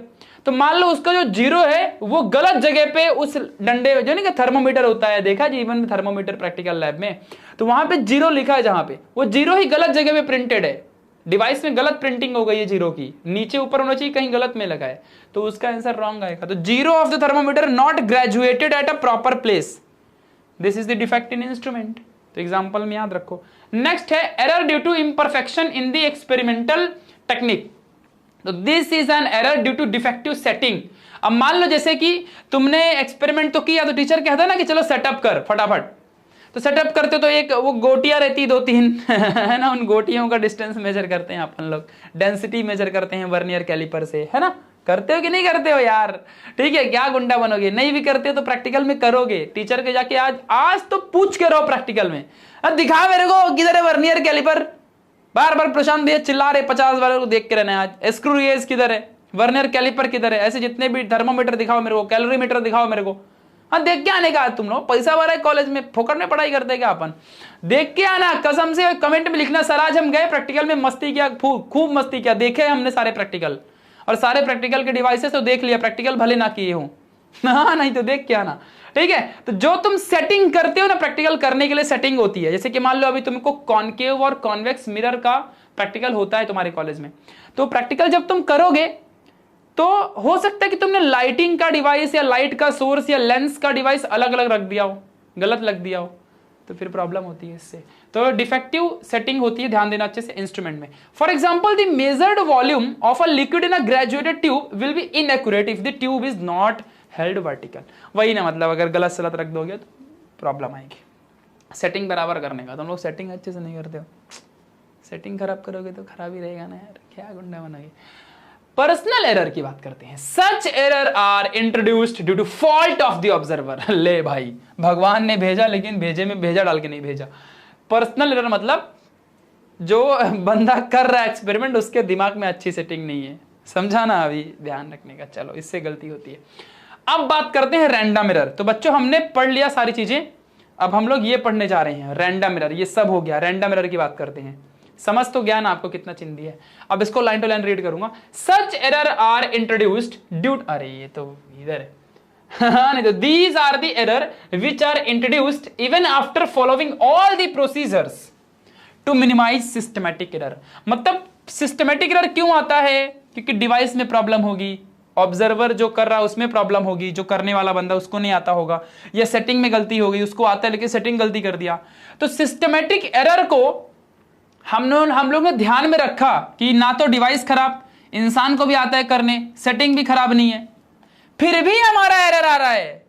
अब तो किस्मत ही खराब है, किस्मत में एरर है हाँ नहीं तो एक ऐसा एरर बच्चों जो सिस्टमैटिक एरर को तो हमने ठीक कर लिया, सब तो ठीक कर लिया, लेकिन फिर भी एरर आ रहा है, ऐसे एरर को रैंडम एरर कहते हैं। गलती से आ गया, गलती से एरर आ गया।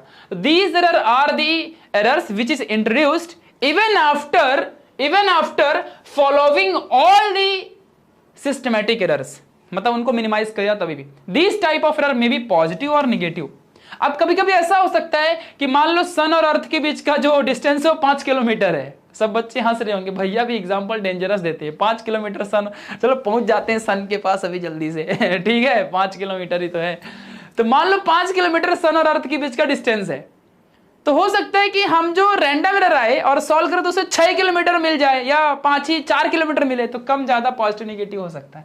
These errors cannot be eliminated completely, but we can minimize them by repeated observation and they can take mean average। देखो, तो रैंडम एरर बच्चों जो आता है उसको हम कभी जीरो नहीं कर सकते, हटा नहीं सकते। जीवन में कोई साइंटिस्ट के बाप के पास औकात नहीं है हटा देने का। तो कोई भी रैंडम एरर कभी भी तुम जीरो नहीं कर सकते। जैसे कि बच्चों मैं तुम्हें बताता हूं कि तुमको पता होगा ना एक बात, किसी भी चीज की फिजिक्स में बच्चों किसी भी चीज की 100% एफिशिएंसी नहीं होती फिजिक्स में कभी भी। अब जैसे कि मान लो तुम्हारे घर में गाड़ी होगी, 2 पहिया गाड़ी होगी, है ना, मेरे पास तो बुलेट है, तुम्हारे पास भी होगी कोई ना कोई, ठीक है, 2 चक्के। किसके पास कौन सी बाइक है, सब लोग नाम बताओ। किसी के पास स्प्लेंडर होगी, किसी के पास यामाहा होगी, किसी के पास कुछ रहेगी, तो सब लोग कमेंट में बताओ। केटीएम होगी, केटीएम ये सब प्लास्टिक की गाड़ियां हैं। Real man always drive metal, bullet lover, royal Enfield. समझा क्या तुम लोग? देखा नहीं मेरी रॉयल इनफील्ड? इंस्टाग्राम में फॉलो मार लो, उधर डाला है वीडियो, काली कलर की एकदम। समझा क्या? तो उसके अंदर गाइस अगर 1 लीटर तेल डालोगे तो 1 लीटर तेल में पूरा का पूरा इंजन 1 लीटर के बराबर का डिस्टेंस थोड़ी देता है। या मान लो इतनी एनर्जी दोगी, सपोज 100 एनर्जी दिया तुमने, सपोज तुमने 100 जूल की एनर्जी दी, तो वो इंजन पूरा 100 जूल का एनर्जी तुम्हें भगाने में थोड़ी इस्तेमाल करेगा। वो हो सकता है कि सिर्फ 90 जूल एनर्जी ही तुम्हें गाड़ी भागने में यूज हुई हो, 10 जूल एनर्जी गायब हो गई हो, उड़ जाती है हवा में। जितना पेट्रोल डालते हो पूरा पेट्रोल थोड़ी गाड़ी में चलता है, कुछ उड़ जाता है हवा में। कुछ पेट्रोल गंदा ऑयल जब सर्विसिंग करवाते हो गाड़ी की तो वो ऑयल गंदा निकलता है बाहर, तो वो भी बन के बाहर निकल जाता है। तो कभी भी किसी चीज की 100% एफिशिएंसी नहीं होती। मतलब जितना दोगे उतना नहीं मिलेगा फिजिक्स में, जितना दोगे उससे कम मिलेगा, क्योंकि बाकी की चीज सराउंडिंग में चला जाता है। ये आगे पढ़ाऊंगा कभी नेक्स्ट चैप्टर में, जब एनर्जी हीट का कुछ टॉपिक आएगा तब, अभी नहीं। वो केमिस्ट्री में भी तुमको एंथैल्पी वगैरह समझाऊंगा तब, ठीक है। तो ये ध्यान, रैंडम एरर ऐसा एरर होता है कि जिसको तुम कभी भी एलिमिनेट नहीं कर सकते, वो रहेगा ही रहेगा। मतलब तुमको कभी भी 100% एक्यूरेसी नहीं मिल सकती। तुम जीवन में कोई भी प्रैक्टिकल कर लो, तुम्हें 110% 100% एक्यूरेसी नहीं मिल सकती। वो गलती से तुमको आ जाएगा 100% एक्यूरेसी, वो बात अलग है। और हो सकता है बच्चों कि जो तुमको बताया जा रहा है कि ये 100% एक्यूरेट वैल्यू है, वो खुद भी एक्यूरेट ना हो। तुम बोलोगे क्या भैया हम तो 100% एक्यूरेट फाइंड करते हैं। हम तो 100% एक्यूरेट फाइंड करते हैं, लेकिन हो सकता है कि वो जो एक्यूरेट वैल्यू तुमको बताई जा रही है वो एक्यूरेट हो ही ना, और तुमको लगता है कि यही एक्यूरेट है। ऐसा भी तो हो सकता है। तो ध्यान रखना, कभी भी 100% एक्यूरेट वैल्यू नहीं मिलती जल्दी, तो क्योंकि तुम कभी भी रैंडम एरर को मिनिमाइज कर ही नहीं सकते, और जब एरर मिनिमाइज हो ही नहीं सकता, जबकि मिनिमाइज इन द सेंस बहुत कम कम कर दोगे, लेकिन एकदम हटा नहीं सकते रैंडम एरर को। तो अगर जब तक थोड़ा भी एरर है तब तक थोड़ी एक्यूरेट वैल्यू तो मिलेगी नहीं, मतलब मोस्ट प्रिसाइज वैल्यू मिलेगी बच्चों। और इसलिए अब तुमको समझ गया होगा कि जब मैंने सॉल्व एग्जांपल सॉल्व किया था, तो जो मैंने सॉल्व किया था वो मोस्ट प्रिसाइज वैल्यू है, जो बुक ने सॉल्व किया था वो भी मोस्ट प्रिसाइज वैल्यू है। मतलब फिजिक्स के अंदर कोई भी न्यूमेरिकल सॉल्व करो उसकी मोस्ट प्रिसाइज वैल्यू आती है, और वही उसी आंसर को हम अपना आंसर मानते हैं, वही हमारे लिए एक्यूरेट वैल्यू है। कभी भी मोस्ट एक्यूरेट वैल्यू नहीं मिलती। क्यों? क्योंकि रैंडम एरर तो हमेशा रहता ही रहता है। थोड़ा बहुत टेम्परेचर, प्रेशर, धुआं, हवा, कुछ तो साला रहेगा यार, कुछ तो किसी न किसी की वजह से तो प्रॉब्लम हो ही जाएगी। ज्यादा नहीं प्रॉब्लम, तुम्हारी सांस की वजह से प्रॉब्लम। सांस ले रहे हो उधर ही, नीचे लाइट रखा हुआ है, ब्लैंक हो गया मैं।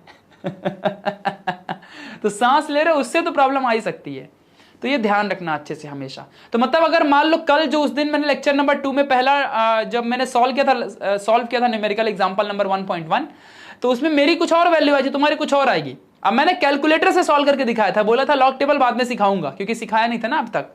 तो अगर मान लो उसको तुम लॉग टेबल से सॉल्व करो तो थोड़ी और अलग वैल्यू आएगी, लेकिन 4.9 पक्का रहेगा, बाकी आगे का वैल्यू बदल जाएगा, थोड़ा बहुत हो जाएगा इधर, तो उतना चलता है।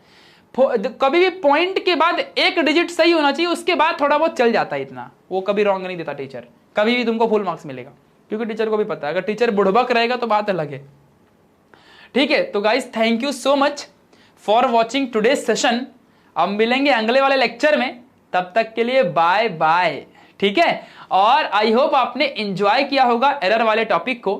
कल पढ़ेंगे एस्टिमेशन ऑफ एरर, यानी एरर तो पढ़ लिया, अब एरर निकालोगे कैसे वो सीखेंगे। मतलब absolute error, mean absolute error, error सबके बारे में, परसेंटेज एरर, उनके न्यूमेरिकल और सिग्निफिकेंट फिगर, ये सब सीखेंगे। फिगर ठीक है। चलो तो गाइज मिलेंगे इसी तरीके के प्यारे से लेक्चर नंबर 6 में, और हम ट्राई करेंगे लेक्चर नंबर 6 में टॉपिक को खत्म करने के लिए। तब तक के लिए bye bye my dear friends, तब तक के लिए bye bye my dear friends. अगर वीडियो आपको अच्छी लगी हो, अगर तुमने एंजॉय किया हो इस वीडियो को, तो कमेंट जरूर करना, कमेंट करके जाना और लाइक करना, और अपने दोस्तों में शेयर क्यों नहीं करते हो, करो ना शेयर, मुझे वीडियो बनाने में अच्छा लगेगा। ठीक है, तो share this video to your friends, inform your friends की class 11th by new Indian era YouTube channel के अंदर प्रशांत भैया पढ़ा रहे हैं, डिटेल में कॉन्सेप्ट के साथ पढ़ा रहे हैं, तो उस पर फोकस करो बच्चों, और हमेशा मेहनत करो, बहुत आगे बढ़ो। अभी सारे सब्जेक्ट की वीडियो जल्दी आएंगे, और ऐसे ही मैं आपको कॉन्सेप्ट देता रहूँगा। जय हिंद, जय भारत, बाय बाय।